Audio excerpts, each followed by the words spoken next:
People often ask me if I always wanted to be an entrepreneur. As a child, I really didn't have that desire. I wasn't the kid selling lemonade on the corner.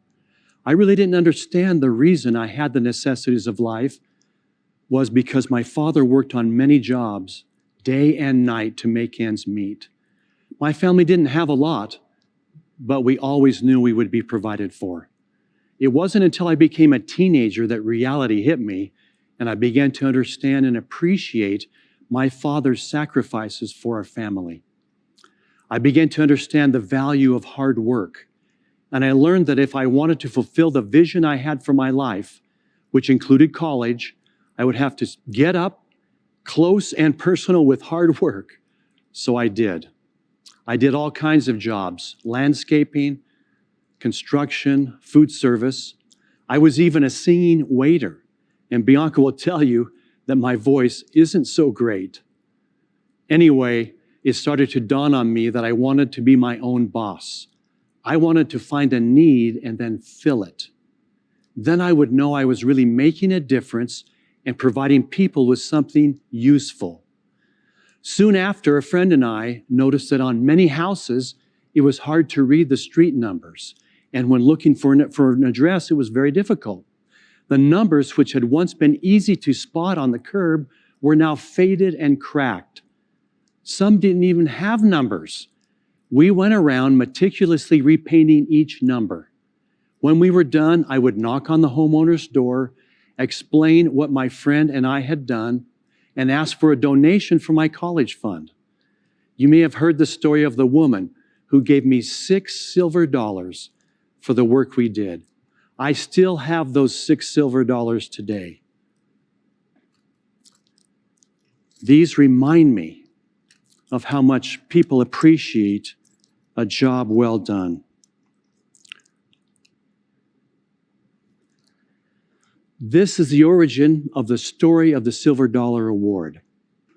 Silver Dollar recipients have entrepreneurial spirits and passionate hearts. Those of you who earn this award are doing so much to create success for yourself and those around you. What does it take to make someone or their business successful? A great idea, perhaps? That X factor? The thing you have that people want or need? Even the most ambitious person won't get very far unless he has something worth sharing. And even someone with the greatest idea won't get very far if he doesn't surround himself with people who have the right vision. When I came upon transfer factors, it wasn't just a fortunate accident.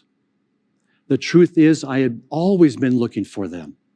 I had always been looking for that one thing I knew would change my life. And when I found that patent, something inside me clicked into place. Finding transfer factor changed my vision of what was possible. I could see that nothing like this existed in the natural health field. It was not a vitamin, a mineral, or an herb. It was unique, and it created in me a new vision for what natural health products could offer. Our products, our visions, shape our realities and allow us to see the potential in the everyday. When I say vision, you may think I'm simply talking about goals. Well, while goals are a part of that vision, the two are not interchangeable. When you think about the difference between a vision and a goal, what do you think of? A goal is a milestone we hope to achieve. When we make goals, we create attainable markers to help us reach the end point. A vision is much grander. Visions are dreams so big they feel nearly impossible. They're the essence of our ideal. We don't shape our visions like we shape our goals. Rather, our visions shape us. And the vision of taking transfer factors to the world began shaping my life. Goals can point us to achieving our vision. They're the steps we take to get there. The other great thing about visions is that they are limitless. Often there is no end to where they can take you. So long as you make positive strides, keep an open mind and trust in yourself and the people around you.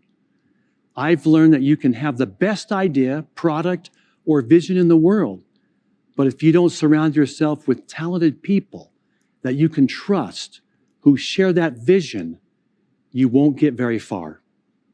Surround yourself with people who may have skills you don't have. Don't feel threatened by their skills. You will all be better and stronger together than you would be on your own. Trusting these people in your life is the key.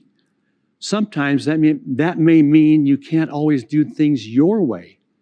Sometimes we have to let our trust in others take the reins.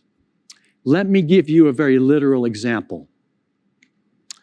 One summer, I went horseback riding with my son Adam, who was 12 years old at the time. We loved trail riding up in the Wasatch Mountains of Utah. We were having a great ride and enjoying the spectacular scenery. In fact, we were enjoying ourselves a little too much. The day grew late and it began to grow dark, and it was difficult to see the trail. I forged ahead, leading my horse in what I thought was the right direction, while my son followed behind me. By this time, it was pitch black, and we could not see the ground ahead of us. At one point, my horse stopped and would not go forward. I nudged him, and he reared a bit, attempting to take us in a different direction than I was insisting. A thought came to me at that moment. I didn't know where I was going, but my horse was trying to tell me that he did. I got off the horse and took out my flashlight, pointing it into the darkness. To my shock, I saw that we were perched on a very narrow path overlooking a 500-foot cliff that was a sheer drop down. I hugged my horse. I wanted to kiss him. He had known the right way better than me. I said a prayer in my heart.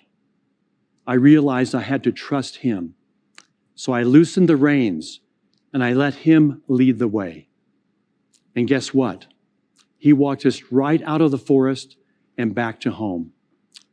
There is probably someone in your life, a mentor, a loved one, a member of your upline who shares your vision and is constantly cheering you on and offering support.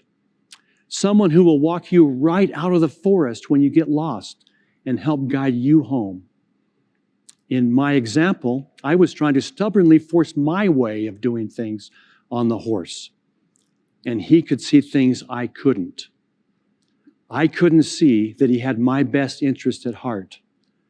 Sometimes we need to listen to those around us and value their perspective and input so we can all shine together. For me, this person has always been my wife, Bianca. Things weren't always easy when we started this company. At one point, I didn't know if 4Life would survive one more month. I was ready to give up when Bianca stood up and said, "No, we won't quit. I will stand on the street corner and tell people about Transfer Factor if I have to. This is too important to give up." She saw my vision from the very start, and when things got tough, she supported me and led me out of the forest. Trust that person in your life. Look to them when you need a lift. Thank them. And do even better than that.